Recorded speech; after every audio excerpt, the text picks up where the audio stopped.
എൻ്റെ കരിയറിൽ ഇതൊന്നൊരു പ്രശ്നമില്ലാത്ത കാര്യമാണ്. നിങ്ങൾ തമ്മിൽ ഈഗോ വിഷയങ്ങൾ വീണ്ടും ഇത് തുടങ്ങിയപ്പോൾ ഈഗോ വിഷയങ്ങൾ അവിടെ വലിയ രീതിയിൽ ഉണ്ടായിട്ടുണ്ട് എന്ന് ഞാൻ പറഞ്ഞാൽ അത് നിരസിക്കാൻ പറ്റും. ഒരു ലൈംഗിക അതിക്രമം എന്ന പേരിൽ ആര് കൊടുത്താലും അറസ്റ്റാണ്, FIR ഇടും. ഇതിൻ്റെ കോൺസിക്വൻസ് എന്താവും നന്നായിട്ട് അറിയാം. ഇത് കൊടുത്തു കഴിഞ്ഞാൽ അവൻ എന്താവും. അല്ലാതെ എൻ്റെ കരിയറിനെ ഇത് സ്പർശിക്കത്തോലും സ്ഥാപനത്തിൽ ആദ്യത്തെ കാര്യമൊന്നുമില്ല. പണ്ടെങ്ങാണ്ട് ഒരു സംഭവം വന്നില്ല. ഈ നിങ്ങൾ രണ്ടുപേരെ ചേർക്കാനുള്ള കാരണം എന്താണെന്ന് പിന്നീട് ചിന്തിച്ചു. നിങ്ങൾ രണ്ടുപേരെ എന്നെ വിശ്വസിക്കണം, ഞാൻ ചെയ്തിട്ടില്ലെന്ന് എനിക്കൊരിക്കലും പറയാൻ പറ്റില്ല. അത്രമാത്രം വൈരാഗ്യം വരാൻ എന്താണ്? അവൻ സെറ്റിൽ വാതുറന്ന് സംസാരിക്കില്ല. സ്വയം അവിടെ ഇരുന്ന പെൺകുട്ടികളൊക്കെ ലൈവിൽ വരേണ്ട വന്നു, ഞാനല്ല എന്ന് പറയാം. കൊടുത്ത ആളിൻ്റെ മനസ്സാക്ഷിയോട് ചോദിക്കണം. ഞാൻ അത്ര മണ്ടനാണ്. ഇത് ഏറ്റയ്ക്കുന്നത് ബാലുവിനല്ല.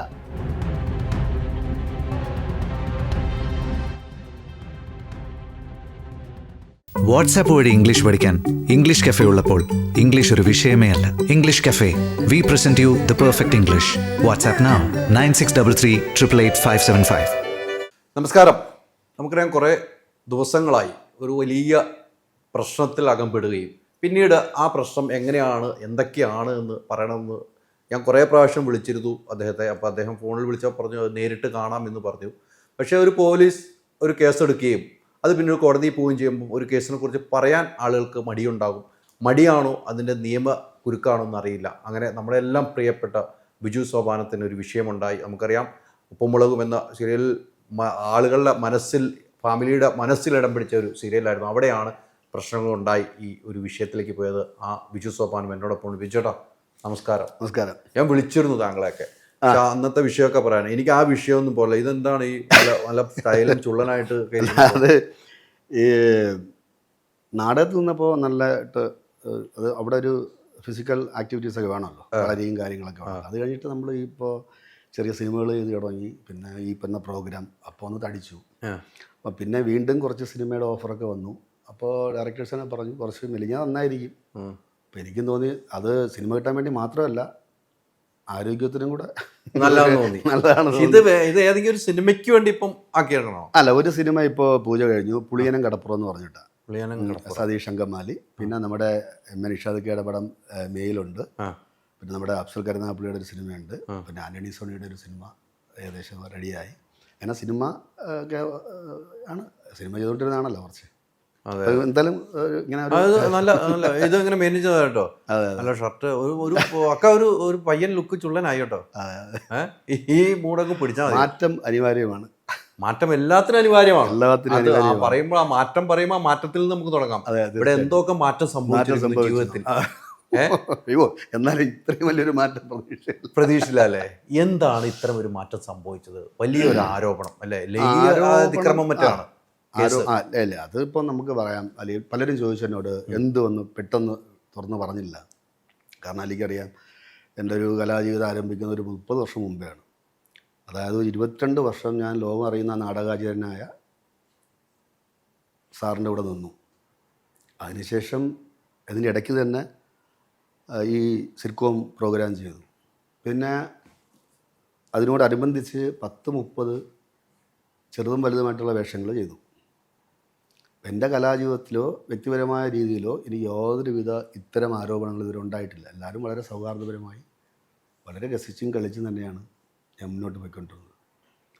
പിന്നെ ഈ പ്രോഗ്രാമിൽ ചില തർക്ക വിഷയങ്ങളുണ്ടാവും. കാരണം ഫസ്റ്റ് എപ്പിസോഡ് തൊട്ട് ഈ ഞാനുള്ള സമയം വരെ ഈ റിസൻറ്റ്ലി, കാരണം അവരിപ്പോൾ മാറ്റി നിർത്തിയെന്ന് പറഞ്ഞു കഴിഞ്ഞാൽ ആരോപണ വിധേയരായ മാറ്റി നിർത്തുക, അത് കഴിഞ്ഞതിന് ശേഷം നമുക്ക് കണ്ടിന്യൂ ചെയ്യാന്നുള്ള തീരുമാനത്തിലാണ് പറഞ്ഞിട്ടുള്ളത്. അപ്പോൾ എല്ലാ കാര്യങ്ങൾക്കും ഞാൻ ഇടപെടും. അതായത് സ്ക്രിപ്റ്റിൽ ചിലപ്പോൾ എൻ്റെ കഥ, ഒരുപാട് എത്രയോ കഥ. കാരണം ഇതിൽ ഈ പറയുന്ന മാധവൻ തമ്പി എന്ന് പറഞ്ഞ ക്യാരക്ടറിൻ്റെ രീതി എൻ്റെ അച്ഛനാണ്, കുട്ടമ്പിള്ള എൻ്റെ അപ്പൂവനാണ്. അവിടെ വസ്തുതർക്കവും കാര്യങ്ങളും എൻ്റെ വസ്തുവിന് വഴിയില്ല, റിയൽ എൻ്റെ അച്ഛൻ. അപ്പോൾ അത് എനിക്ക് എന്തൊക്കെ എവിടെ ഇംപ്ലിമെൻറ്റ് ചെയ്യാൻ പറ്റൂ, അല്ലെങ്കിൽ എനിക്ക് എന്തൊക്കെ പ്രകടിപ്പിക്കാൻ പറ്റുന്ന വേദി, പ്ലാറ്റ്ഫോം കൂടിയാണിത്. അത് അതിനുള്ള ഒരു എന്താ പറയാൻ, അത് നമുക്കതിനുള്ള ഒരു സ്വാതന്ത്ര്യം ഉണ്ണികൃഷ്ണൻ സാർ തന്നിട്ടുണ്ട്. അദ്ദേഹമാണ് എന്നെ ഇതിലോട്ട് കൊണ്ടുവന്നത്. അപ്പോൾ എൻ്റെ ഒരു കാവലൻ സാറിനെ പോലെ തന്നെ എൻ്റെ ഗുരുവാണ് ഉണ്ണികൃഷ്ണൻ സാറ്. അപ്പോൾ പുള്ളി ആദ്യം എന്തോ പ്രശ്നം ഉണ്ടായിപ്പോയി, രണ്ടാമത് വന്നു. അപ്പോഴും പുള്ളി എന്നോട് പറഞ്ഞിടാ നീ പഴയതുപോലെ തന്നെ ഈ എല്ലാം കാര്യത്തിൽ ഇടപെടണം, ഈ സ്ക്രിപ്റ്റിൽ കാര്യങ്ങളൊക്കെ വേണം, പിന്നെ എന്തെങ്കിലും തിരുത്തൊക്കെ ചെയ്യണമെങ്കിൽ അതിനുള്ള അനുവാദം തന്നിട്ടുണ്ട്. ചില സമയങ്ങളിൽ ചിലർക്ക് ഈ പറയുന്ന പോലെ നമ്മൾ എഴുതി വരുമ്പോഴാണ് അറിയണം ചില ഡയലോഗ്സുകൾ ചിലപ്പം സീനിയേഴ്സ് എന്ന് പറയുന്ന, എനിക്ക് സീനിയറൊന്നുമില്ല, ഞാൻ ഈ നാടകത്തിൽ നിന്നുകൊണ്ട് ഒരേ സമയം ഒരു നാടകത്തിൽ രാജാവാവുകയും മറ്റേ വേറൊരു നാടകത്തിൽ കുന്തം പിടിക്കണം ചെയ്യും. അങ്ങനെ ഒരു വിചാരിക്കുമ്പോൾ അതിൻ്റെ പ്രാതിനിധ്യം കുറഞ്ഞു പോയെന്ന് ചില തർക്ക വിഷയങ്ങളൊക്കെ അവിടെ ഉണ്ടായിട്ടുണ്ട്. പലരോടും പറഞ്ഞിട്ടുണ്ട് അകത്താക്കും എന്നൊക്കെ. അത് കാര്യമായിട്ട് എടുത്തില്ല. പക്ഷേ അതിൻ്റെ ഭാഗമാണോ ഇതെന്ന് എനിക്കറിയില്ല. ഇപ്പോൾ നേരത്തെ വന്ന കാര്യം ഞാൻ പറയാം. എന്തുകൊണ്ട് താമസിച്ചു? ഒരു ലൈംഗിക അതിക്രമം എന്ന പേരിൽ ആര് കൊടുത്താലും അറസ്റ്റാണ്, FIR ഇടും. ഞാൻ പറഞ്ഞില്ലേ, ഇത്രയും വർഷത്തെ ഒരു എൻ്റെ കലാജീവിതത്തിനിടയിൽ ഫസ്റ്റ് ടൈമിൽ ഇത് വരുമ്പോൾ നമ്മൾ പേടിച്ചു പോകും. ഞാൻ മാത്രമല്ല, കുടുംബം പേടിക്കില്ലേ? എനിക്കൊരു മകളുണ്ട്, ഇത് കൊടുത്തൊരു സ്ത്രീയാണെന്നറിയാം. അപ്പോൾ എൻ്റെ ഭാര്യ സ്ത്രീയല്ലേ, മോള് സ്ത്രീയല്ലേ, അമ്മ, സഹോദരിമാർ, പിന്നെ എൻ്റെ ഫ്രണ്ട്സുകൾ എത്രയോ സ്ത്രീ പുരുഷന്മാരുണ്ട്. അപ്പോൾ അവരുടെ ഇടയിലൊക്കെ നമുക്ക് ഇറങ്ങി നടക്കാൻ പറ്റുമോ? പിന്നെ ധൈര്യം എന്താണ്? അങ്ങനെ സംഭവം ഇല്ല, എനിക്കറിയാം. പക്ഷേ അതെനിക്ക് ഞാനിപ്പോൾ അലിയെടുത്ത് പറയണം, എനിക്ക് ഇങ്ങനൊരു സംഭവം ഇല്ല, ഡാലി വിശ്വസിക്കുമോ? ഇല്ല. അപ്പം അത് നമ്മൾ നിയമത്തിൻ്റെ വഴിയെ പോകണം. അപ്പം നിയമം അനുശാസിക്കുന്ന രീതിയിലും പറയുന്ന രീതിയിലും എനിക്ക് ജുഡീഷ്യലിൽ വിശ്വാസമുള്ളത് കൊണ്ട് അവർ പറയുന്ന പോലെ എനിക്ക് കേൾക്കാൻ പറ്റുമോ? ആരെ ധരിപ്പിക്കാനാണ്? ഇപ്പം എന്നെ ഇഷ്ടപ്പെടുന്ന പ്രേക്ഷകരുണ്ട്, അവർ വിചാരിക്കും അയ്യോ ബീച്ചേട്ട എന്തുകൊണ്ട് പറയാ, ഇല്ല ഇയാൾ ഇങ്ങനെ ചെയ്യൂ, ബീച്ചേട്ടാന്ന് പറയില്ല, ബാലു ഇങ്ങനെ ചെയ്യുമെന്ന്. അവർ ക്യാരക്ടർ പറയുള്ളൂ. അപ്പം എനിക്കിത് ഏറ്റയ്ക്കുന്നത് ബാലുവിനല്ല, ബിജു സോപാനത്തിനാണ് ഏറ്റത്. അപ്പം ഞാൻ എന്ത് ചെയ്യണം? ആ ബുദ്ധിപൂർവമായി ഈ ആവശ്യമില്ലാതെ വായിട്ട് അലയ്ക്കാതെ നിയമോപദേശം തേടുകയും എന്താണ് ചെയ്യേണ്ടത് കൃത്യമായ ഗൈഡൻസ് എനിക്ക് ഉണ്ടായിട്ട് തന്നെയാണ് ഞാൻ സംസാരിക്കാറുള്ളത്. ഇപ്പം സംസാരിക്കാൻ എനിക്ക് സമയമായി, ഇതിനെപ്പറ്റി സംസാരിക്കാം, അതിന് പരിധിയുണ്ട്. പിന്നെ പറഞ്ഞിരിക്കുന്ന കാര്യം എന്ന് പറഞ്ഞു കഴിഞ്ഞാൽ ലൈംഗിക അതിക്രമം. അപ്പം നമുക്ക് സൂക്ഷിച്ച് നോക്കിയാലോ, എത്ര മിനിറ്റ് ചറച്ച് നോക്കിയാലോ, കൈ ഓങ്ങിയാലോ ഒക്കെ ലൈംഗിക അതിക്രമമാണല്ലോ. ഇത്ര സെക്കൻഡ് നോക്കിയാൽ പക്ഷേ ഈ ലൈംഗിക അതിക്രമത്തിനൊപ്പം ഇത് വീഡിയോയിൽ പകർത്തി എന്നുള്ളതാണ്. അങ്ങനെയാണ് കേസ്. അപ്പോൾ ഞാനിതൊക്കെ കണ്ട് നമ്മളെ മിഥുനത്തിലെ ഇന്നസെൻ്റ് എണ്ണപ്പോലെ ഇങ്ങനെ നിൽക്കുകയെന്ന് പറഞ്ഞു കഴിഞ്ഞാൽ അത്ര ധൈര്യമുള്ളതുകൊണ്ടാണ് ഞാൻ ഇങ്ങനെ നിൽക്കുന്നതാണ്. കാരണം ഈ വീഡിയോ മൊബൈൽ ഞാൻ ഒളിപ്പിച്ച് വെച്ചിട്ടുണ്ടോ? ഇല്ല. അത് അന്വേഷണ ഉദ്യോഗസ്ഥന്മാർക്ക് ഞാൻ കൈമാറി, അവരത് എൻ്റെ അകത്ത് നോക്കട്ടെ. ഡിലീറ്റ് ചെയ്താലും കണ്ടുപിടിക്കാം, ഡിലീറ്റ് എന്ത് ചെയ്താലും കണ്ടുപിടിക്കാം. അപ്പോൾ അത് വരട്ടെ. അപ്പോൾ അതിനോട് സമയം എനിക്ക് തരണം അല്ലേ? അത് വരട്ടെ. അപ്പം പിന്നെ എല്ലാം എന്താണ് തെളിയില്ലേ എന്താണ്. അപ്പോൾ ഈ അവിടെ ഒരു ഗൂഢാലോചനയുടെ ഫലമായിട്ട് ഇത് ചെയ്തതാണോ, വ്യക്തിപരമായ താല്പര്യം കൊണ്ട് ചെയ്തതാണോ, അതോ ഇനി ആരെങ്കിലും പറഞ്ഞു ചെയ്യിപ്പിച്ചതാണോ? ഇനിയിപ്പോൾ എന്തെങ്കിലും ഒരു പ്രശ്നങ്ങൾ വരുമ്പോൾ ചിലർ അന്തം വിട്ട എന്ത് ചെയ്യുമെന്ന് പറയുമ്പോൾ അങ്ങനെ ചെയ്തതാണോ ഒന്നും അറിയില്ല.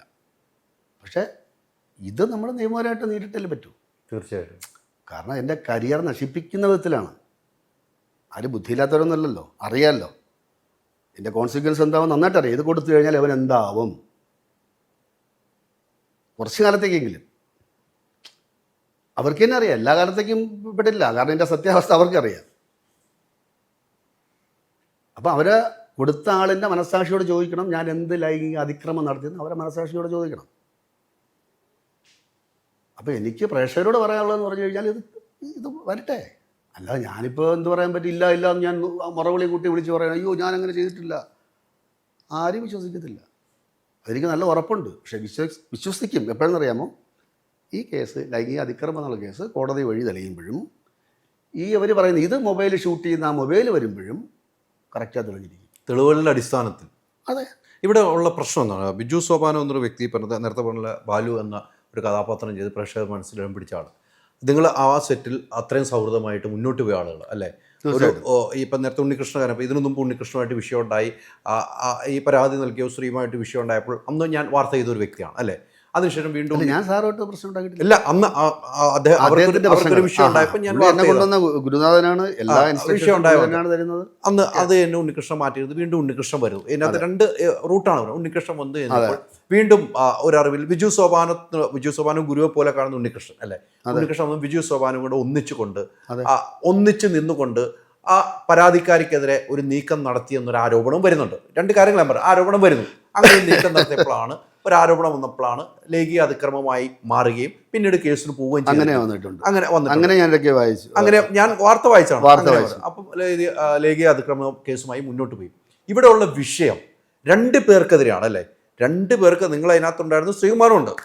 അവൻ സെറ്റിൽ വാതുറന്ന് സംസാരിക്കില്ല. അവൻ സ്ക്രിപ്റ്റ് പഠിക്കാൻ വേണ്ടി മാത്രമേ വാതുറക്കുള്ളൂ.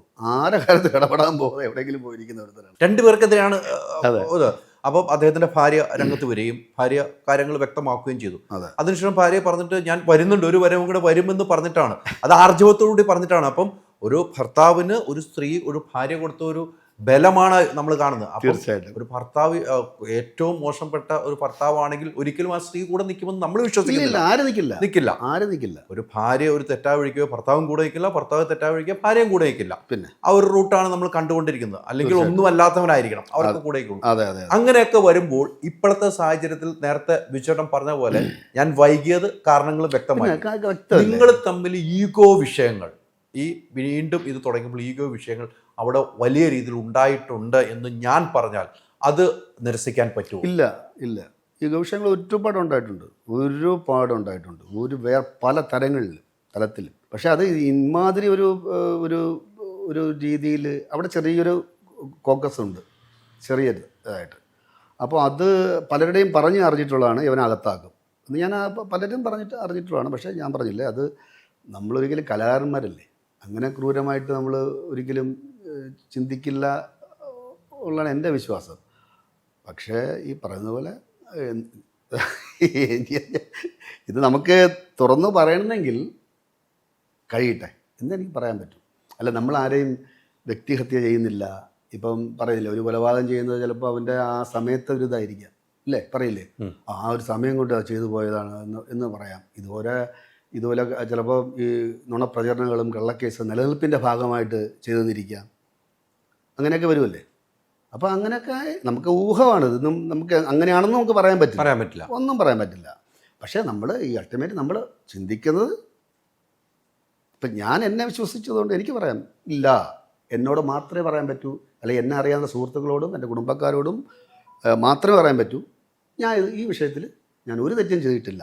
പക്ഷേ ഞാനത് പ്രേക്ഷകരെടുത്തോ അല്ലെങ്കിൽ ആരോ എന്നെ വിശ്വസിക്കണം, ഞാൻ ചെയ്തിട്ടില്ലെന്ന് എനിക്കൊരിക്കലും പറയാൻ പറ്റില്ല. പറഞ്ഞാൽ അവരോട് അംഗീകരിക്കത്തുമില്ല. അത് നല്ല ഉത്തമ ബോധ്യമുള്ളതാണ് ഞാൻ പറയുന്നത്. വരട്ടെ.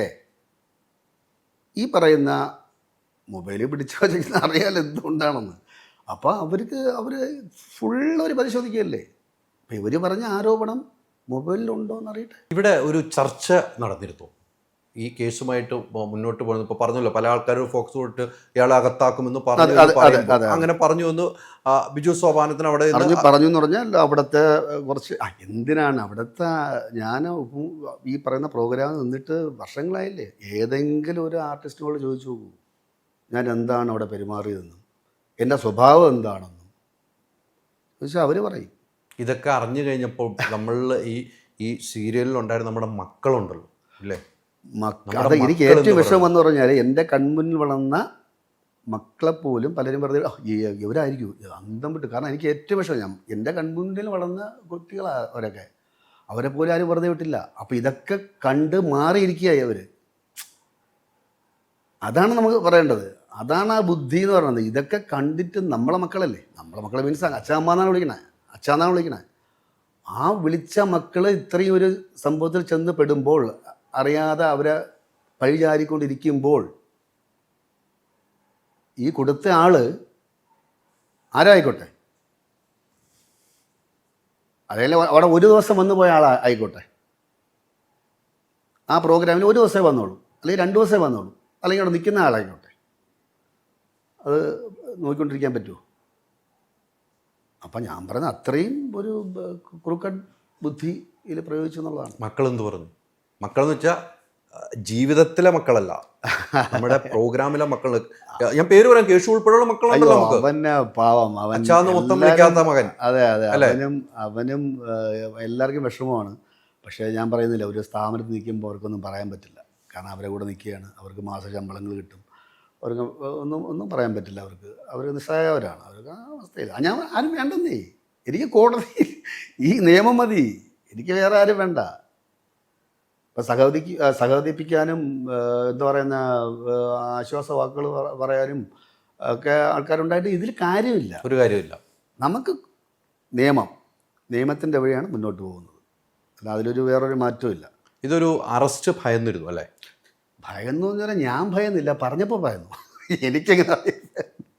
ഞാൻ ഈ നാടകവും ആട്ടവും പാട്ടും നടക്കുന്നതിന് FIR ഇട്ടാ എന്ത് FIR, എന്താണ് ഈ നമുക്കറിയില്ല, എന്താ നമ്മൾ ചെയ്തിട്ടില്ല. ഇതിനു മുമ്പ് ജയിലിൽ കയറിയിട്ടുണ്ടെങ്കിൽ അതൊക്കെ നോക്കേണ്ട കാര്യമുള്ളൂ. ഇതുവരെ ഞാൻ കയറിയിട്ടുണ്ടോയെന്ന് ചോദിച്ചു കഴിഞ്ഞാൽ ജയിലിലല്ല കേട്ടോ, പോലീസ് സ്റ്റേഷനിൽ കയറിയത് പണ്ട് സെക്കൻഡ് ഷോ കഴിച്ചിട്ട് ലോട്ടറി നിന്ന് വന്നപ്പോൾ സൈക്കിളിൽ കാൽറ്റൂബ് അഴിച്ചുവിട്ടിട്ട് കയറ്റിട്ടുണ്ട്.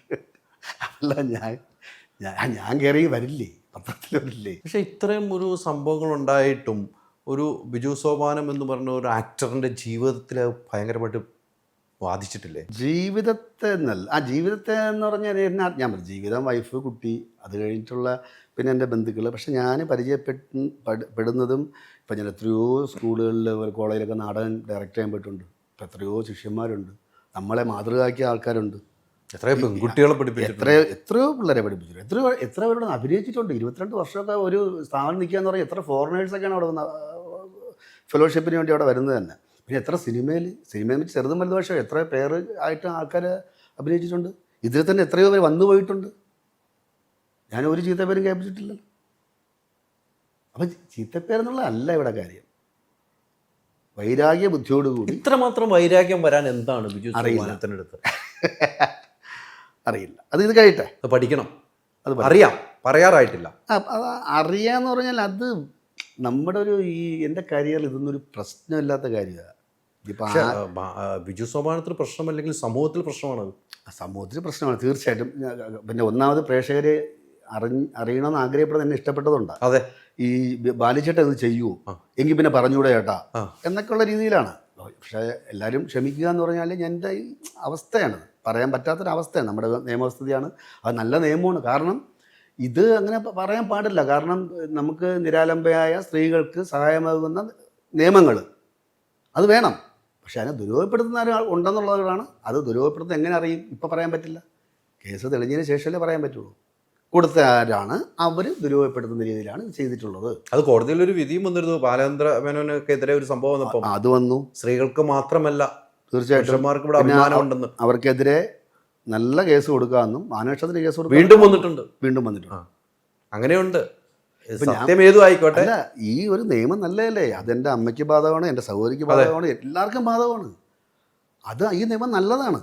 പക്ഷേ ഇതിനെ ഈ പറഞ്ഞ തെളിയണം. മിസ്യൂസ് ചെയ്യുന്നവർ ആണെന്ന് തെളിയണം. ഇപ്പം ആർക്ക്, അതാണ് ഞാൻ പറയുന്നത്, ആരെ പേര് പറയാൻ പാടില്ല. അത് നല്ല കാര്യമാണ്. ഒരു കുടുംബം പോലെ കഴിഞ്ഞതല്ലേ നിങ്ങൾ എല്ലാവരും? അല്ലേ, നാടകത്തിലായിരുന്നപ്പോഴും അങ്ങനെ, ഇവിടെ ആയിരുന്നാലും അങ്ങനെ തന്നെ. ഒരു സിനിമ സെറ്റിൽ പോയി നമ്മളൊരു പടത്തിൽ അഭിനയിച്ചിട്ടില്ല. കുടുംബം പോലെയാണ് എല്ലാവരും നമ്മുടെ കുടുംബം. നമ്മൾ ചർച്ച ചെയ്യും, കാര്യങ്ങൾ പറയും, പോവുകയും ചെയ്യുന്ന ആളല്ലേ. പിന്നെ വിഷമം എന്ന് പറഞ്ഞു കഴിഞ്ഞാൽ ആദ്യ ദിവസം 2 ദിവസം പുറത്തിറങ്ങാൻ ഒരു മടിയായിരുന്നു. പിന്നെ ഞാൻ രീതിക്കാണ് വാർത്ത വന്നത്. പടം വരെ വെച്ചാണ് വാർത്ത. പടം വരെ എനിക്ക് തോന്നുന്നു ഞാൻ ഈ പ്രോഗ്രാമിലും സിനിമയിലൊക്കെ അഭിനയിച്ചേക്കാൾ കൂടുതൽ റീച്ച് എനിക്ക് കിട്ടിയെന്ന് തോന്നുന്നു. അതെ. പക്ഷെ ഇപ്പോഴും ഞാൻ ധൈര്യമായിട്ടിരിക്കുന്നത് എന്താണ് മനസ്സിലായല്ലോ. എനിക്ക് എന്നാ അറിയാം, അങ്ങനെ സംഭവമേ ഞാൻ ചെയ്തിട്ടില്ല. ഈ ഒരു ഫോക്കസ് എന്ന് പറയുമ്പോൾ അവരൊക്കെ ഇപ്പോഴും ഉണ്ടോ അവിടെ? 1-2 പേരൊക്കെ ഉണ്ട്. നിങ്ങളിപ്പം മാറ്റി നിർത്തിയിരിക്കുന്നു. മാറ്റി നിർത്തി ഒന്നോ ഒരാൾ ബാക്കിയൊന്നും ഇല്ല അവിടെ.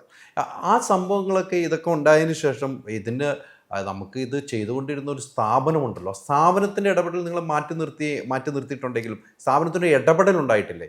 അല്ല, അത് ഇടപെടേണ്ട കാര്യമുണ്ട്. കാരണം സ്ഥാപനത്തിൽ ആദ്യത്തെ കാര്യമൊന്നുമല്ല, പണ്ടെങ്ങാണ്ട് ഒരു സംഭവം വന്നില്ലേ. അപ്പോൾ നമ്മൾ സത്യം പറഞ്ഞാൽ ഇത് നല്ല കാര്യമൊന്നും വിശ്വസിക്കുന്നുമില്ല. സ്ഥാപനത്തിന് ദുഷ്പേരുണ്ടാക്കുന്ന ഒരു കാര്യമാണ് അത് ഒരിക്കലും.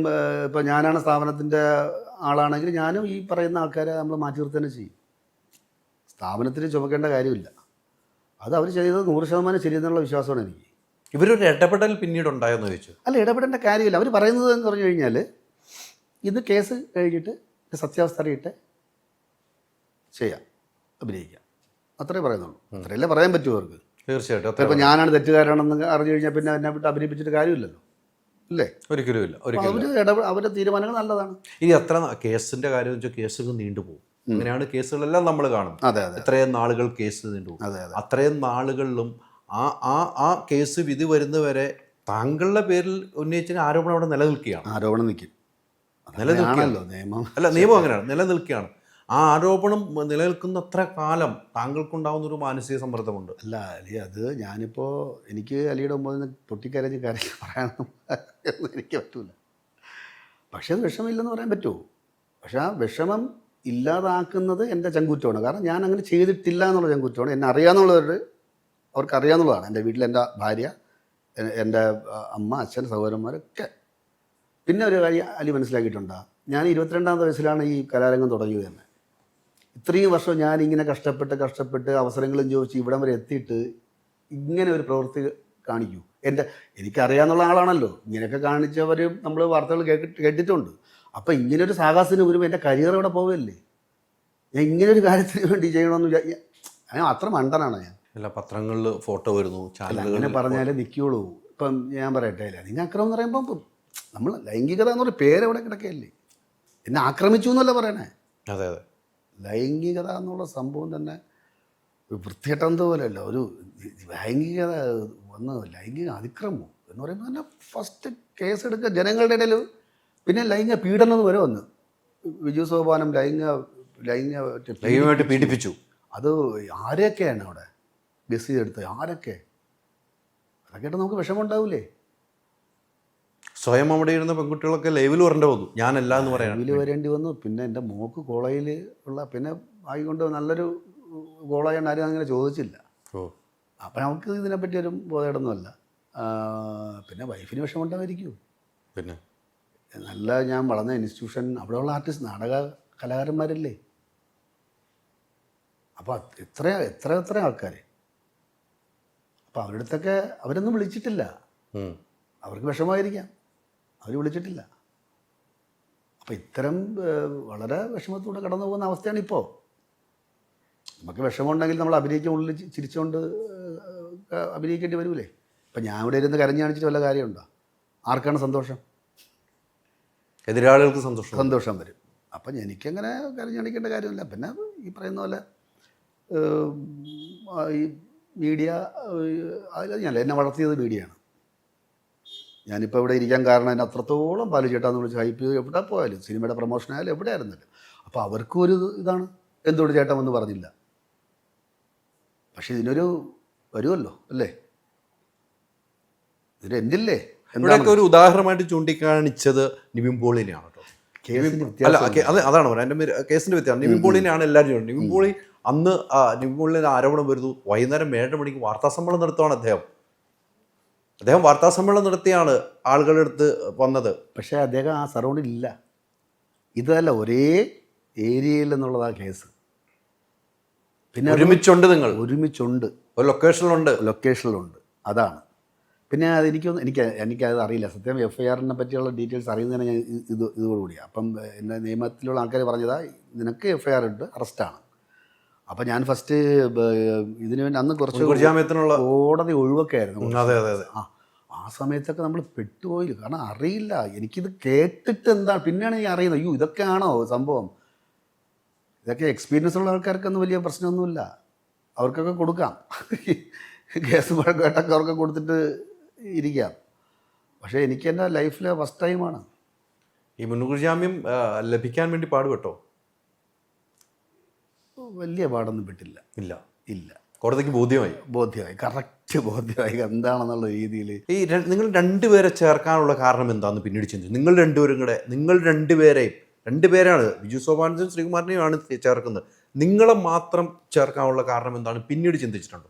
അത് ചിന്തിച്ചു, എനിക്കത് മനസ്സിലാവില്ല. രണ്ടുപേരെയും കൂടെ ചേർക്കാനുള്ള കാരണം നിങ്ങൾ സ്ക്രിപ്റ്റിലൊക്കെ ഇടപെടുന്നതുകൊണ്ട് അല്ല, അങ്ങനെ ആയിരിക്കാം. പിന്നെ വേറെ ഒന്നും എനിക്കങ്ങനെ തോന്നുന്നില്ല. അല്ല, ശ്രീകുമാറുമായിട്ട് നിങ്ങൾ സംസാരിക്കാറുണ്ട്, ഇപ്പോഴും സംസാരിക്കാറുണ്ടല്ലോ. ഞാൻ ശ്രീകുമാർ ഇതിലല്ല പരിചയപ്പെട്ടത്, നമ്മൾ കൈരളി TV.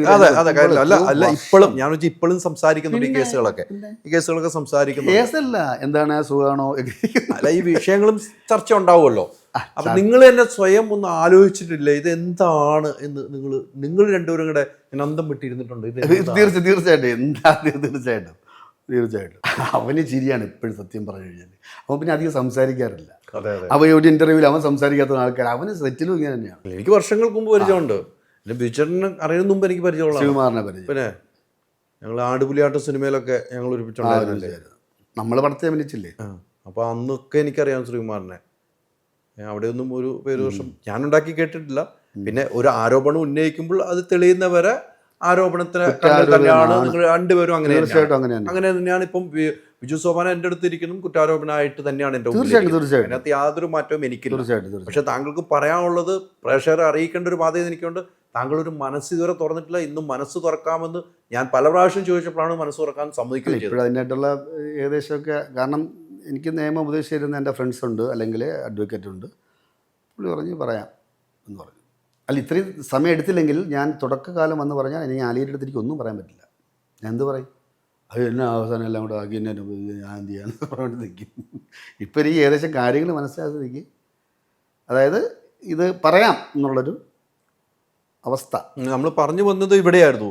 മറ്റേ നിവിൻ പോളി വന്നതും നിങ്ങൾ വന്നതും രണ്ട് റൂട്ടിലായിരുന്നു. നോക്കിയോ, നിങ്ങൾ ഒരുമിച്ചൊരു സെറ്റിലുള്ളപ്പോഴാണ് വിഷയം. നിവിൻ പോളിയുടെ വിഷയം അവിടെ ദുബായിലുണ്ടെന്ന് നിവിൻ പോളി അവിടെ ഇല്ലാന്ന് തെളിയിക്കാൻ അപ്പം തന്നെ തെളിവുകൾ വയ്ക്കുകയാണ്. ആ ഒരു സെറ്റിൽ വെച്ചായപ്പോൾ ആ കേസിന്റെ വ്യത്യാസം വലുതാണെന്നാണ് പറയുന്നത്. കേസിന്റെ പെട്ടെന്ന് പറയാനുള്ള കാരണം ഇപ്പം അദ്ദേഹത്തിൻ്റെ നിലപാടെന്ന് എനിക്കറിയില്ല. അദ്ദേഹത്തിൻ്റെ ചുറ്റുപാടുള്ള ഈ പെട്ടെന്നുള്ള ഇത്രയും ഫ്രണ്ട്സൊക്കെ ചിലപ്പം കാണും, നിയമം ഉദ്ദേശിച്ച് കൊടുക്കുന്ന ആൾക്കാർ കാണുമായിരിക്കാം, അല്ലെങ്കിൽ പെട്ടെന്ന് തന്നെ കാര്യങ്ങൾ പെട്ടെന്ന് അറിയും. എനിക്കങ്ങനെ ആൾക്കാരൊന്നും പരിചയമില്ല. ഇത് അറിഞ്ഞ് വിളിച്ച് ചോദിച്ച ആൾക്കാരേ ഉള്ളൂ. അപ്പോൾ അതുമായിട്ടൊക്കെ വന്നപ്പോൾ കുറേ ലേറ്റായി. വിളിച്ചെന്താ പ്രശ്നം, ഇതാണോ? അപ്പോൾ ഞാൻ പറഞ്ഞു ഇതാണ്, എനിക്കൊരു കാര്യം ചെയ്യും, ഇതൊക്കെ അങ്ങനെയാണെന്നൊക്കെ പറഞ്ഞ് സെറ്റിലായി വരാൻ തന്നെ ഒരുപാട് സമയമെടുത്തു. അപ്പോൾ അതാണ് കോടതിയുടെ അവധിയും. അപ്പോൾ അതൊക്കെ കൊണ്ട് ഒരുപാട് താമസം. അല്ലാതെ എനിക്ക് ഞാൻ നേരത്തെ പറഞ്ഞില്ലേ, ആ നിവിൻ പോളി എന്ന് പറഞ്ഞാൽ അദ്ദേഹത്തിൻ്റെ അല്ല, അതുമല്ല നിവിൻ പോളിക്കെതിരെ എഫ്ഐആർ ഇട്ടിട്ടില്ല. അപ്പോൾ ഇട്ടിട്ടില്ല, ആരോപണം മാത്രം. ആരോപണം ഇതല്ല, ഇത് നിങ്ങൾക്കെതിരെ കേസെടുത്തു. അങ്ങനെയും വ്യത്യാസമുണ്ട്. അതെ. നിവിൻ പോളിക്കെതിരെ അന്ന് ആരോപണം മാത്രമുള്ളതാണ് എൻ്റെ ഒരു ഓർമ്മ ശരിയാണെങ്കിൽ അങ്ങനെയുള്ളൂ. പിന്നീടാണ് കേസ് തള്ളുകയും പോയത്. അപ്പം അങ്ങനെ ഒരു താമസം നിങ്ങൾക്കുണ്ടായി എന്നുള്ളത് സത്യമാണ്. പക്ഷേ ഇനിയുള്ളൊരു യാത്രയുണ്ടല്ലോ, ബിജു സോപാനത്തെ സംബന്ധിച്ച് ഇനിയുള്ളൊരു യാത്രയുണ്ടല്ലേ. ഇനി ഈ കേസ് ആ വഴിക്ക് നടക്കുന്നു. ഇനിയുള്ള യാത്ര ഒരു എങ്ങനെയാണ് മുന്നോട്ട് പോവുക? ഇതൊക്കെ തെളിയുന്നവരെ ഒരു ജീവിതയാത്രയിൽ പല വഴിത്തിരിവുകൾ ഉണ്ടാകേണ്ടതുകൊണ്ടിരിക്കും അല്ലേ? അല്ല, വഴിത്തിരിവല്ല, ഇതുമായി ബന്ധപ്പെട്ട് വല്ല എവിടെയെങ്കിലും മാറ്റി നിർത്തേണ്ട വന്നിട്ടുണ്ടോ? വന്ന റൂട്ട് കറക്റ്റാണ്. ഈ ഒരു പ്രശ്നം വന്നു, അത് ഈ പറയുന്ന പോലെ വന്ന് ഭവിച്ചു എന്നുള്ളതാണ്. എൻ്റെ റൂട്ട് അഭിനയിക്കുക, സിനിമകൾ ചെയ്യുക, എന്നും നല്ലൊരു കലാകാരനായിട്ട് ജീവിക്കുക എന്നുള്ളതാണ്. അതിൻ്റെ ഇടയിൽ സംഭവം വന്നു, അതിപ്പോൾ അറിയുമല്ലോ. എന്തൊക്കെയാ ഈ ആരോപണം വന്നതിന് ശേഷം എവിടെയെങ്കിലും മാറ്റി നിർത്തപ്പെട്ടിട്ടുണ്ടോ? ഇല്ല, ഞാൻ 2 കോളേജിൽ ചീഫ് ഗസ്റ്റായിട്ട് പോയി, 3 ഷോർട്ട് ഫിലിം ചെയ്തു. ഇനിയിപ്പോൾ ഈ അടുത്ത മാസം ഫസ്റ്റ് വീക്ക് ഒരു ഷോർട്ട് ഫിലിം ഉണ്ട്. പിന്നെ ഒരു ആഡുണ്ട്, ഒരു സോളാറിൻ്റെ ഇവിടെ നമ്മുടെ കോഴിക്കോട്. അത് കഴിഞ്ഞിട്ട് ദുബായിൽ നമ്മൾ സ്ഥിരം പോകുന്നതാണ്, നാടൻ സാറുമായിട്ടൊക്കെ. അവരെന്നെ വിളിച്ചിട്ടുണ്ട് മധ്യമയായി വന്ന് സംസ്കൃത ഡയറക്റ്റ് ചെയ്യാൻ വേണ്ടി. അപ്പം അങ്ങനെ പോകുന്നുണ്ട്. എന്നെ അറിയാവുന്ന ആൾക്കാർക്ക് എന്നെ നന്നായിട്ട് അറിയാം. അതിനൊന്നും ഒരു കുറവില്ലാതെ നമ്മൾ എന്താണെന്ന് അവർക്കറിയാം. അത് ഇതുവരെ ഇതിൽ എനിക്ക് വിഷമം എന്ന് പറഞ്ഞാൽ ഇങ്ങനെ വന്നു ഭവിച്ചു എന്നുള്ളൊരു വിഷമമുണ്ട്. അല്ലാതെ എൻ്റെ കരിയറിനെ ഇത് സ്പർശിക്കത്തോലുമില്ല. അതെനിക്ക് നല്ല ഉറപ്പുണ്ട്. ബാലുവിന് ഇത് മാറ്റി നിർത്തുമ്പോൾ പിള്ളേരൊക്കെ കാണാതിരിക്കാൻ പറ്റുന്നുണ്ടോ? ബാലുവിനോടാണ് ചോദിക്കുന്നത് ഇപ്പോൾ. അതുണ്ട്, അതൊക്കെ ഉണ്ട്. അത് നമ്മൾ ഈ ഞാൻ പറഞ്ഞില്ലേ, വ്യക്തി വേറെ ബാലു വേറെ. ബാലുവിനാണ് സംഭവിച്ചത്. ബാലു എപ്പോഴും വിളിച്ചു പറയാൻ ആരാണ് ബാലുവിൻ്റെ ക്യാരക്ടർ എങ്ങനെയാണല്ലോ, പേര് പറയും. എടുത്ത് പറയാം. ഈ ഒരു പല കൂട്ടുകെട്ടാണല്ലോ അവിടെ ഉണ്ടാവുന്നത്. അവിടെ സെറ്റിലുണ്ടാകും പല കൂട്ടുകെട്ടിലാണല്ലോ ഈ കാര്യങ്ങളൊക്കെ ചർച്ച ചെയ്ത് പോകുന്നത്. ഇതിൻ്റെ തുടക്കകാലത്ത് ഒരു വിഷയം ഉണ്ടായപ്പോൾ ഞാൻ ഇടപെട്ട ഒരു വ്യക്തിയാണ് അല്ലേ. അന്നും വലിയ വിഷയങ്ങളുണ്ടായി, ഒരു വലിയ ആരോപണം വരികയൊക്കെ ചെയ്ത്, ആരോപണത്തിൻ്റെ ഒപ്പം അത് എനിക്കൊരു ജെന്യൂനായി തോന്നിയുകൊണ്ട് ഞാൻ അതിൻ്റെ ഒപ്പം നിൽക്കുകയും ചെയ്തതാണ്. അത് വലിയ രീതിക്ക് ചർച്ച ചെയ്യപ്പെടുകയും ചെയ്തതാണ്. വീണ്ടും ഒരു കേസ് വന്നു കഴിയുമ്പോൾ ബിജു സോപാനമാണ് അതിനകത്ത് ഇരയാവുന്നത് എന്നെനിക്ക് തോന്നുന്നു. ബിജു സോപാനത്തിനാണ് എതിരെ ആരോപണം വന്നിരിക്കുന്നത്. ജെന്യൂനാണെന്ന് എങ്ങനെ തോന്നി? ഏത് എനിക്ക് എങ്ങനെ തോന്നി ജെന്യൂനാണെന്ന്? അന്നത്തെ കേസാണ്. അന്നത്തെ ഇടപെടൽ ജെന്യൂനായിട്ട് എനിക്ക് തോന്നിയെന്നാണ് ഞാൻ പറഞ്ഞത്. ഞാൻ അതുകൊണ്ട് തന്നെ ഇപ്പോഴും ബിജു സോപാനത്തിനും ഇതും ജെന്യൂൻ കേസാണെന്ന് എനിക്ക് തോന്നുന്നു. ബിജു സോപാനത്തിനെ അറിയാവുന്നത് കൊണ്ട്, എനിക്ക് അറിയാവുന്നത് കൊണ്ട് കരഞ്ഞില്ലല്ലോ.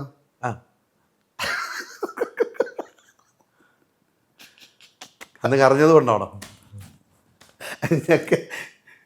ഞാൻ ഇപ്പോഴും ബോൾഡായിട്ട് പറയല്ലേ, എന്താണ് വരും ഏറ്റവും വലിയ തെളിവ് മൊബൈല്. അതാണ് കേസിന് ആധാരം. നമ്മൾ തമ്മിൽ അടി കൂടി എന്നുള്ള അതിൽ കേസ് കൊടുത്തു. അതെങ്ങനെ? അത് മൊബൈൽ പകർത്തി. അപ്പോൾ അടി കൂടിയത് മൊബൈൽ പതിയല്ലോ. മൊബൈൽ പകർത്തിയെങ്കിൽ മൊബൈൽ കാണില്ല. അപ്പോൾ മൊബൈൽ ഇല്ലെങ്കിൽ നമ്മൾ അടി കൂടിയോ? അവിടെ CCTV ഒന്നുമില്ലേ? അറിയില്ല, അത് ഇല്ലെന്ന് തോന്നുന്നു. ഇല്ല, ഉണ്ടാവണേ ഞാൻ പ്രാർത്ഥിച്ചു, പക്ഷെ ഇല്ല. നിരന്തരം പീഡിപ്പിക്കുമായിരുന്നു എന്നാണ് അങ്ങനെയൊന്നും പറയാം. കാരണം നമ്മൾ എന്ത് വന്നാൽ നോ പറയണം. നമ്മളത് ചെയ്യണം. നമുക്ക് ഒരു തെറ്റ് കണ്ടാൽ നമ്മൾ നോ അത് പറഞ്ഞിരിക്കണം. അല്ല നിരന്തരം പിടിപ്പിക്കാമെങ്കിൽ നോ പറയണ്ടേ? നിരന്തരം പിടിപ്പിച്ചുകൊണ്ടേ ഇരിക്കുമോ? അപ്പോൾ നോ പറയണ്ടേ? നോ പറയേണ്ടത് നമ്മൾ നോ പറയണം. ഈ ബിജു സോപാനത്തിനെ സംബന്ധിച്ചിടത്തോളം ഇങ്ങനെ പറയണമെന്ന് ഇപ്പോൾ തോന്നിയല്ലോ. എൻ്റെ അടുത്ത് ഇപ്പോൾ പറയണമെന്ന് തോന്നാനുള്ള ഒരു കാരണം ഉണ്ടാവുമല്ലോ. ഇപ്പോൾ ഈ കോടതിയിൽ നിന്നൊക്കെ ഇങ്ങനെ കേസുകൾ പോകുന്നു, മൊബൈലൊക്കെ കൊടുത്തിട്ടുണ്ട്. ബിജുവെ സ്നേഹിക്കുന്ന, ബാലുവെ സ്നേഹിക്കുന്ന പ്രേക്ഷകർ ഇതൊന്ന് അറിയണം എന്ന് ആഗ്രഹമായി അല്ലേ? ആയി എന്ന് പറഞ്ഞാൽ ഒരു ഒരു നിയമോപദേശം കാണുമല്ലോ. അപ്പോൾ എനിക്ക് നേരത്തെ എൻ്റെ ഒന്ന് അബദ്ധത്തിലൊക്കെ ഈ അബദ്ധം മീൻസ് എന്ന് പറഞ്ഞു കഴിഞ്ഞാൽ ഞാൻ അവരെ പേര് പറയുകയോ അല്ലെങ്കിലൊക്കെ ചെയ്തു കഴിഞ്ഞാൽ, അല്ലെങ്കിൽ ഒരുപാട് നൂലാമാലകളുണ്ടല്ലോ ഇതിൽ എൻ്റെ അകത്ത്. അതൊക്കെ ആ സമയത്ത് പറയേണ്ടതെന്ന് ഞാൻ പറഞ്ഞു. ഇപ്പോൾ ഏകദേശം ഒരു ഈ 5 കരയ്ക്കെത്തിയെന്ന് തോന്നുന്നു. അതായിരിക്കാം എൻ്റെ അടുത്ത് പറഞ്ഞത്. കരയ്ക്ക് എത്തി തുടങ്ങിയെന്ന് ഉറപ്പാവൂലേ? പിന്നെ എപ്പോഴും കിടക്കുമോ? അത് എത്തണ്ടേ? ബാലുവെ സ്നേഹിക്കുന്നവർക്ക് വേണ്ടി, ബിജു സോപാനത്തിനെ സ്നേഹിക്കുന്നവർക്ക് വേണ്ടിയാണ് ഇപ്പോൾ ഇവിടെ ഞാൻ വഴി ഈ കാര്യങ്ങൾ തുറന്നു പറഞ്ഞത്. അതെ. ഒരു ഇഞ്ച് പോലും തെറ്റ് ചെയ്യാത്ത ഒരാളെ ക്രൂശിക്കപ്പെടുന്നു എന്ന് കോടതി കണ്ടെത്താൻ വേണ്ടി കാത്തിരിക്കുന്നു. തീർച്ചയായിട്ടും അല്ലേ?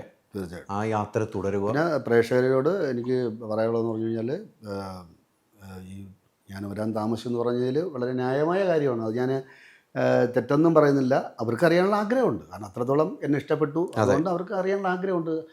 പറയുകട്ടെ, എന്ത് താമസിക്കുന്നു പറഞ്ഞുകൂടെ എന്നൊക്കെ പറയുമ്പോൾ എനിക്ക് അവരുടെ ഈ ക്ഷമയോടുകൂടി ഞാൻ പറയുന്നത്. കാരണം ഇത് ഇങ്ങനെ പറയുന്ന സംഭവമല്ല. കാരണം പറഞ്ഞാൽ ഗുണത്തിനേറെ എനിക്ക് ദോഷം ചെയ്യും. അതുകൊണ്ട് മാത്രമാണ് ഞാനത് പറയാത്തത്. എന്തായാലും നമുക്ക് കേസ് വിജയിച്ച് വരുമെന്ന് പ്രതീക്ഷിക്കാം. എനിക്ക് പ്രതീക്ഷ മാത്രമേ ഉള്ളൂ. അല്ല, എനിക്ക് പ്രതീക്ഷയല്ല, എനിക്ക് 100% വിശ്വാസമുണ്ട്. എനിക്ക് പ്രതീക്ഷയൊന്നുമല്ല. കാരണം ഞാൻ നേരത്തെ ഒരു വാക്ക് പറഞ്ഞു, മിഥുനത്തിലെ ഇന്നസെൻ്റാണ് നിൽക്കുമ്പോൾ ഞാൻ സൈലൻ്റായിട്ട് ഇങ്ങനെ ചിരിച്ചുകൊണ്ടിരിക്കുന്ന പറഞ്ഞാൽ എനിക്ക് കാര്യം അറിയാം. അദ്ദേഹം കൂടോത്രം ചെയ്തിട്ടില്ലെന്ന് അദ്ദേഹത്തിന് അറിയാതുള്ളതുകൊണ്ടാണ് പൊട്ടിക്കും എന്ന് പറയുമ്പോഴും പുള്ളി ഇങ്ങനെ നിൽക്കുന്ന കാര്യം.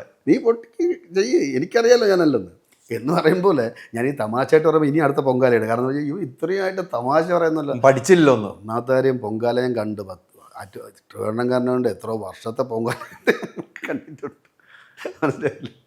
എനിക്കിങ്ങനെ സംസാരിക്കാൻ അറിയാവും.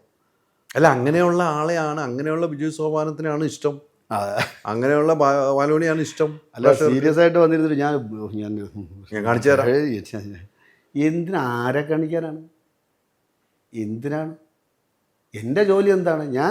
എന്നെ ആരോപിക്കുന്ന കുറ്റം ഞാൻ കോടതി വഴി തെളിയിക്കുക എന്നുള്ളത് മാത്രമേ എനിക്കുള്ളൂ. അല്ല അവരെ കാണിച്ചു കൊടുക്കാനോ ഇനി പിറ്റേ ദിവസം കാണിച്ച അവരൊരു ഷാര് നന്നായെങ്കിൽ എന്ത് ചെയ്യും? ഞാനിത് ചെയ്തിട്ട് എങ്ങാനും അവരെ ഞാനിപ്പോൾ നോക്കിയോ റെഡിയാക്കി തരാം, അവരെ ഞാൻ നല്ല ശീലങ്ങൾ പഠിപ്പിക്കുന്ന വഴി അവർ നന്നാവൂലേ? അങ്ങനെ അപ്പോൾ നന്നാവണ്ടാരും. നമ്മൾ പണി ചെയ്തിട്ട് നന്നാവണ്ട അല്ലേ? നന്നാവണ സ്വയം നന്നായാൽ മതി. നമ്മൾ വഴി ആരും നന്നാവാൻ നിൽക്കണ്ട. അതുകൊണ്ട് നമ്മൾ വഴി നന്നാവും വേണ്ട, നമ്മൾ വഴി ചീത്തയാവും വേണ്ട.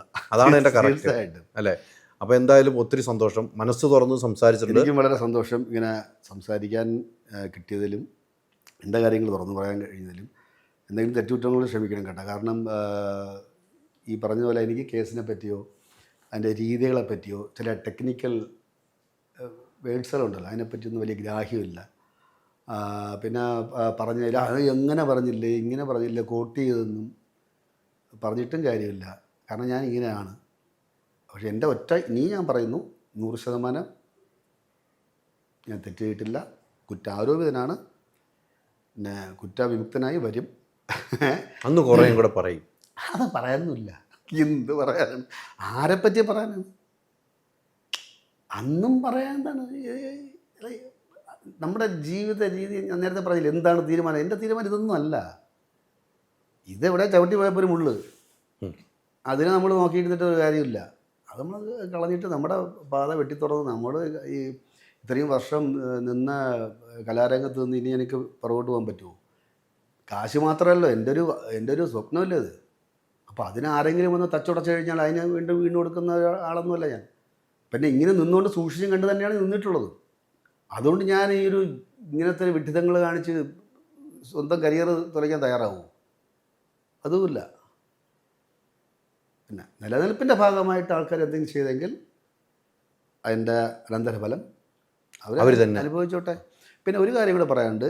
ഇത് കാരണം എൻ്റെ ഫാമിലി, അതായത് എൻ്റെ ഭാര്യ, എൻ്റെ അമ്മ, എൻ്റെ സഹോദരന്മാർ, എന്നെ സ്നേഹിക്കുന്ന സുഹൃത്തുക്കൾ ഒരുപാട് വിഷമങ്ങൾ അനുഭവിച്ചു, ഇന്നും ഏറെക്കൂടെ അനുഭവിക്കുന്നുണ്ട്. ഈ കേസ് കൊടുത്ത അവർക്ക് ഇത് വരുമെന്നുള്ള യാതൊരു സംശയമില്ല. പക്ഷേ അവർക്ക് ഇതിനുള്ള ശക്തി ദൈവം കൊടുക്കട്ടെ എന്ന് ഞാൻ പ്രാർത്ഥിക്കുന്നു. ഇത് നേരിടാനുള്ള ശക്തി അവർക്കും വേണമല്ലോ, അത് ദൈവം കൊടുക്കട്ടെ. അവരിങ്ങനെ പിടിച്ച് ബോൾഡായിട്ട് നിൽക്കണം. ഒത്തിരി സന്തോഷം. എല്ലാം ദൈവത്തിന് വിട്ടുകൊടുക്കുന്നു. തീർച്ചയായും നിയമത്തിന്റെ രീതിയിൽ ദൈവത്തിനും വിട്ടുകൊടുത്തുകൊണ്ട് അല്ലേ? ജുഡീഷ്യറിലേക്ക് 100% എനിക്ക് വിശ്വാസമുണ്ട്. അതുകൊണ്ട് തന്നെയാണ് ഞാൻ ഇവിടെ വന്നിരിക്കുന്നത്. ഒത്തിരി സന്തോഷം. നമുക്കറിയാവുന്ന ബാലു, അറിയാവുന്ന ബിജു സോമാനം തെറ്റുകൾ ചെയ്തിട്ടുണ്ടെങ്കിൽ ശിക്ഷിക്കപ്പെടണം. തെറ്റുകൾ ചെയ്തിട്ടില്ലെങ്കിൽ അത് 100% തെളിവോടുകൂടി പുറത്തു വരണം. ആരോപണം ഉന്നയിക്കുന്നവർ അത് അനുഭവിക്കേണ്ടതായി വരികയും ചെയ്യും. തീർച്ചയായിട്ടും. Thank you. ഓക്കെ.